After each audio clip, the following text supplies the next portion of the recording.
Innocento Paul on the mic. Pour féconder ce texte, j'ai dû exiler mon encre. Pour épiler ce texte, je me suis éloigné des cancres. Parce qu'il suffit d'avoir un bon avocat capable pour être acquitté et déclaré non coupable. Aujourd'hui, il y a des innocents coupables, des coupables non coupables. Ceci n'est pas une fable, mais un fait palpable, non contestable. Parce que sans arrêt, elle subit des injustices, des viols, des abus à répétition.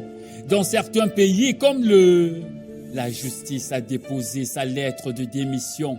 Des hommes ont trahi, corrompu son cœur. D'autres ont sali, bafoué son honneur. Aujourd'hui, elle danse la danse de la mort. L'injustice sans cesse la suce, la dévore.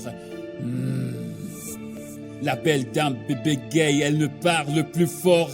La plus laide se vante et elle parle très fort. Le plus riche a raison, il est toujours plus grand. Le plus pauvre n'a pas tort, il n'est jamais impuissant. Parce que sur sa tête plane l'épée de Damoclès. La justice a perdu ses lettres de noblesse. Elle a des grands yeux mais ne voit rien, de grandes oreilles mais n'entend rien. Pour féconder ce texte, j'ai dû exiler mon encre. Pour épiler ce texte, je me suis éloigné des cancres. Pour empêcher la justice de casser sa pipe, je glisse mes doigts au fond de son slip. Pour l'arracher des bras de Morphée, j'invoque Thémis pour la ressusciter. Afin de justifier la justice et injustifier l'injustice, ma plume éjacule des experts moïdes pour fusionner avec l'eau vu le contexte horrible. La justice n'est plus juste, elle est devenue injuste. Après tout, que voulez-vous depuis des âges, vous connaissez l'adage. L'homme n'est bon et la femme le suce. La femme n'est bonne et l'argent la désabonne. De même, la justice est injuste et l'injustice la rend injuste.